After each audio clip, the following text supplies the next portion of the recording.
Hello, muraho neza. Uyu munsi reka tugaruke mu ikoranabuhanga. Buriya abantu benshi muri iki gihe kugira ngo uzasange umuntu udatunze telefone biragoranye.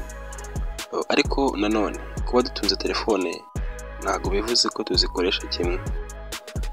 Niyo mpamvu naje ngo uyu munsi tugire utuntu turebera hamwe, dore ko hari abantu benshi ujya usanga banga gushyira ibintu muri telefone zabo bitewe n'uko nta bumenyi runaka baba babifiteho. Gusa uyu munsi tukaba tugiye kurebera hamwe bimwe mu bintu utari uzi kandi byagufasha kuri telefone yawe. By'umwihariko uyu munsi tukaba tugiye kurebera hamwe ku bintu bijyanye na WhatsApp. Kuri WhatsApp ikintu cya mbere tugiye guheraho ni ikintu kijyanye na groupe abantu benshi bajya banga kuzitabira cyangwa se kuzijyamo bitewe n'ikintu cyitwa ama message cyangwa se ama video akunda kuza muri izo groupe. Ibyo bigatuma abantu bamwe batabikunda cyangwa se banga kuzijyamo. Uyu munsi rero twaba tugiye kurebera hamwe uburyo wajya muri groupe yawe, iyo groupe ikaba wabasha kuyijyamo kandi ntugire ikibazo ku bijyanye na message ziza muri iyo groupe. Ikibazo cya mbere abantu bajya bagira ni ikijyanye no kuba groupe zizamo message cyangwa se video cyangwa se audio. Izo video cyangwa se audio zikayisevinga kuri telefone.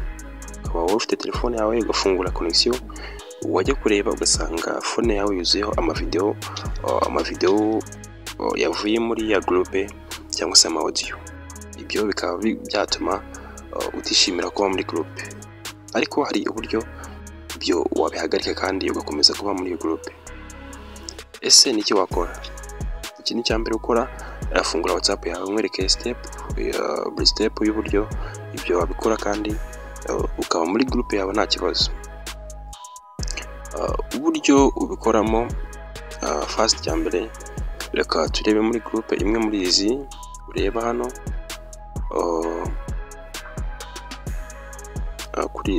Turebe kuri ngi urugero nk'i Alice Fashion. Uraza ukajya kuri kano gafoto ko ku ruhande. Wamara kujya kuri kano gafoto ku ruhande ugakandaho, warangiza ukaza warangiza ukaza kuri kano kamenyetso ka hano. Iyo umaze kuza ukandaho,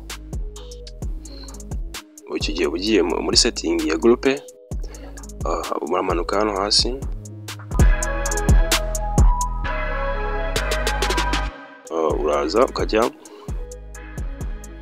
uraza ukakanda hano handitse media visibility. Ahangaha niho uza ugafungura. Iyo umaze kuhafungura bahita bakwereka uburyo butatu. Mbere urumva hari muri yes, uruvuga ngo buri video cyangwa se buri audio yoherejwe muri groupe ijya kuri phone yawe automatically ikimara kugera muri groupe itijya no kuri phone yawe igiye ufite connection. Uburyo rero hari uburyo bubiri ugomba guhitamo. Hari uburyo hano hari yes, hano hasi hari no. Birumvikana ugomba guhitamo kuri no. Ugomba guhitamo kuri no kugira ngo nta message, nta video, nta audio, nta voice note igomba kujya kuri phone yawe utabanje kuyidownloadinga cyangwa se utabisemo. Icyo ukora uza hano kuri no, ugakirikaho, ugatuza hano kuri okay. Nuvuga ngo ikintu hano uba ukoze ni kimwe twavugaga, ubufunze buri video cyangwa se buri voice note cyangwa se buri audio yazaga iba automatically saved kuri phone yawe. Ibi ngibi icyo bizagufasha nuko bizatuma telefone yawe igira umutekano w'ibintu bijyaho ndetse ntibikumarire storage ya phone yawe mu buryo udashaka. Ngira ngo ubu buryo burasobanutse kabisa. Ubundi buryo tugiye kureba hano, uburyo WhatsApp yabishyizeho ariko abantu benshi bibabaho ariko ntabwo bamenya uburyo byagenze. Ubu ni uburyo WhatsApp yashyizeho, ariko ubu buryo umva nkubwire, abantu benshi bahomba message mu buryo batazi, kandi bakaba babikora mu buryo bashaka. Ubu ni uburyo WhatsApp yashyizeho utsiba chat wageneye n'umuntu, ariko ukabishyiraho ko zisiba mu gihe runaka. Ibi ngibi biraba, ariko hari igihe usanga byarishyizemo ugasanga uhombye message zawe, ukibaza uburyo byagenze. Ariko ngiye kukwereka uburyo ushobora kubisetingamo nawe, ntibizajye biba byikoze cyangwa se igihe bikajyamo igihe wabishatse. Ni ukuvuga ngo urugero twandikire nk'uyu muntu, urugero uyu muntu twandikiranwa, uramufungura ukajya kuri chat, uraza ugakanda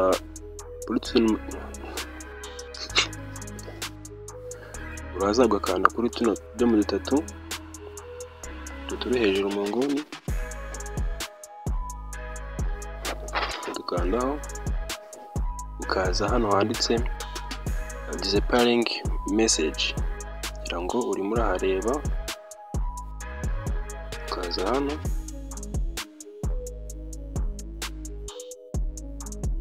ukahafungura. Ikintu ibi bishatse kuvuga ni ukuvuga ngo urabona handitse message timer, ni ukuvuga ngo tayiminga igihe message zawe zizajya zisiba, cyangwa se chat mwagiranye igihe izajya yitse. Ni ukuvuga ngo iyi chat mwagiranye urayibura nawe ayibure. Hano haba haraguhaye amahitamo y'amasaha 28, iminsi 7, iminsi 90. Noneho wowe icyo ukora uhitamo niba izo chat zizajya zigumaho. Gusa hano niba utabishaka uza hano kuri off, niba udashaka ko message zawe zajya zitse uraza ukaza hano niho klika. Urumva niba utabishaka ushobora gukirika kuri 28, amasaha 28, ubwo no munsi ukaza ku minsi 7 cyangwa se ku minsi 90. Ubwo niba tuvuga urugero wenda ushaka ko ari umunsi umwe amasaha 28, kanda kuri 24 hours.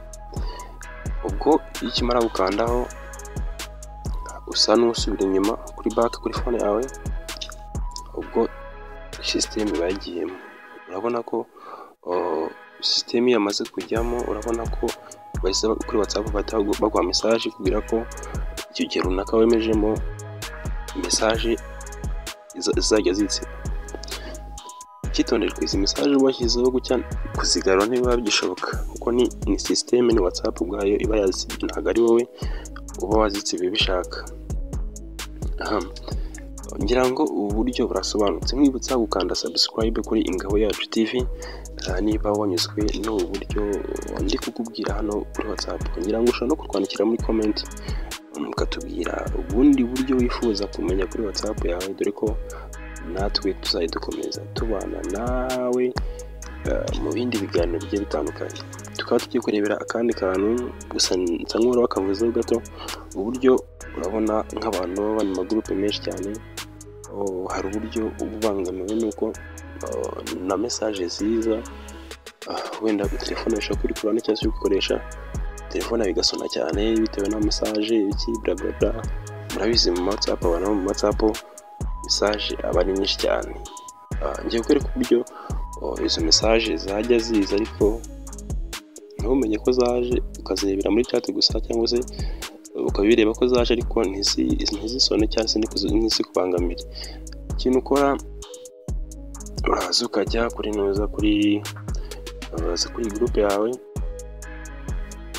Urugero reka tujye kuri ino ADBL, ukaza ugakanda kuri kano gafoto,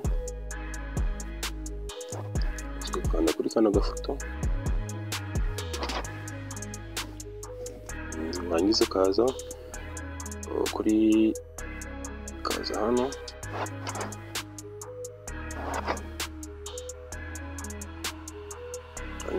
hano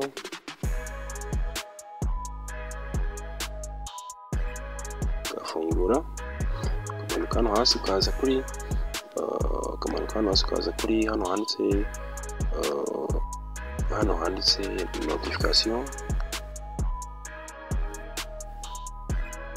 Yego, kugafungura. Ikintu ukora uza urabona ahantu hambere handitse mute,